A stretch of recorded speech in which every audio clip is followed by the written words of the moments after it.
जय हिंद दोस्तों, मैं हूं अनी शर्मा। स्वागत है मेरे चैनल डिफेंस BR05 में। तो जैसा कि आप लोग जानते हैं कि पिछली बार जो बिहार सरकार की वैकेंसी आई थी 21,391 पोस्ट पे, उसमें मेरा सिलेक्शन हो चुका है BSAP में, बिहार स्पेशल आर्म पुलिस में। और अभी मैं ट्रेनिंग कर रही हूँ CRPF कैंप मोकामा घाट में। तो आज हमारा वीडियो बनाने का टॉपिक है 19,838 पोस्ट पे जो बिहार सरकार की इस बार वैकेंसी चल रही है, जिसका फिजिकल अभी गर्दनी बाग में हो रहा है। और पहले इस बार गर्ल्स का फिजिकल हो रहा है, फिर बाद में बॉयज़ का होगा। तो हमारे पास बहुत सारा कमेंट आ रहा था कि दीदी बता दीजिए कि जिनका NCL और EWS फॉर्म भरने के लास्ट डेट के बाद का बना है, उनका क्या होगा, कैसे होगा। उस पर बहुत सारा हमारे पास कमेंट आ रहा था। तो मैंने सोचा छोटा सा एक वीडियो बनाकर मैं आप लोगों को बता दूँ, आप लोगों का डाउट क्लियर कर दूँ। और फिर हमारे पास कमेंट आ रहे थे कि रनिंग का टाइमिंग कैसे पता करें, कि हम कितना नंबर का मेरा रनिंग है, 20 नंबर का कि 30 नंबर, 40, 50, कितना नंबर का मेरा रनिंग है, उसको हम पता कैसे करें कि हाँ कि मेरा रनिंग का टाइमिंग कितना है, मतलब कि कितना नंबर का है। और उसके बाद एक और मेरा टॉपिक था कि अगर आप रनिंग बाद में फिनिश कर रहे हैं लास्ट में, और आपका नाम लास्ट में पुकारे जा रहा था, क्या आपका नंबर कम है। ये सारे टॉपिक पे मैं आप लोगों का डाउट क्लियर करने वाली हूँ। कि तो पहले मैं शुरू करती हूँ NCL और EWS के बारे में।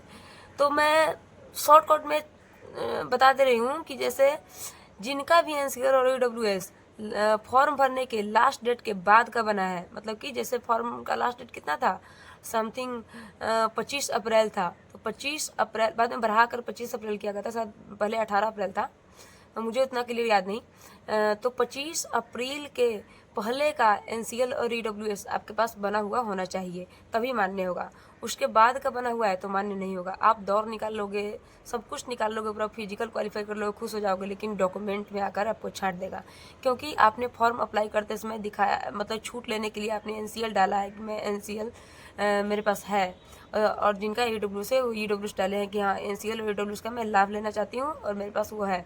तो फॉर्म डालते समय आपने डाला है, तो आपको वहाँ पे फिजिकल के बाद खोजेगा कि NCL और EWS दीजिए।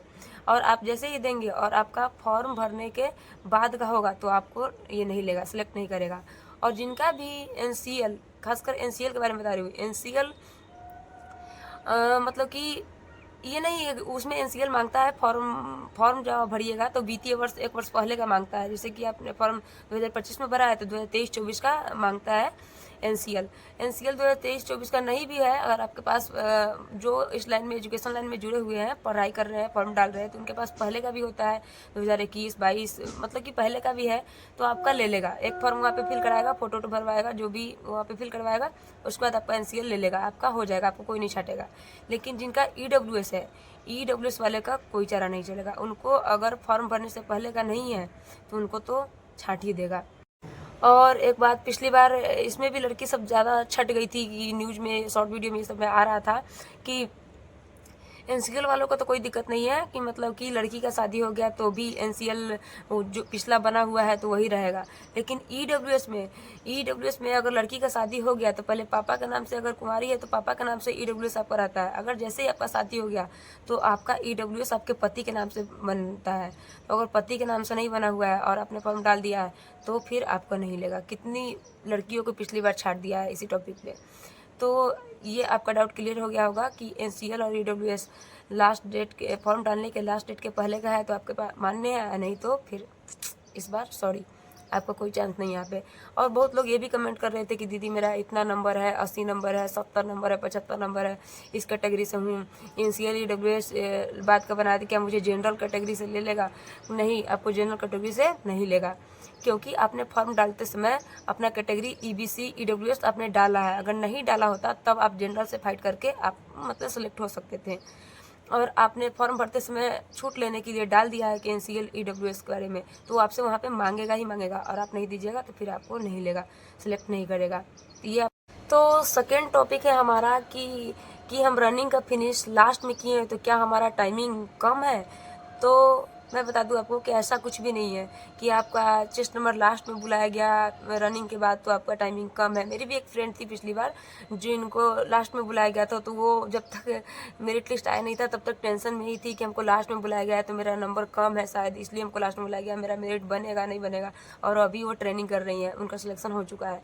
तो ऐसा कुछ भी नहीं है कि आपको लास्ट में चेस्ट नंबर आपको बुलाया गया है तो आपका नंबर कम ही है। मतलब कि जो शुरू में फिनिश करते हैं, शुरू के 2-3 बंदे, उनको छोड़कर बाकी सबको ऐसे ही बुलाता है नॉर्मली। इसलिए आपको टेंशन नहीं लेना है, क्योंकि आपने जितना नंबर पर रनिंग शुरू किया है, जैसे कि आपने 1 नंबर पर रनिंग शुरू किया है और आप आए हो 10 नंबर पे, तो आपका टाइमिंग कम है। मतलब कि आपने उतना लोगों ने आपको काट कर बढ़ गया आगे, तो उससे तो आपका टाइमिंग कम ही होगा। उससे तो आपका टाइमिंग मतलब बढ़ा होगा।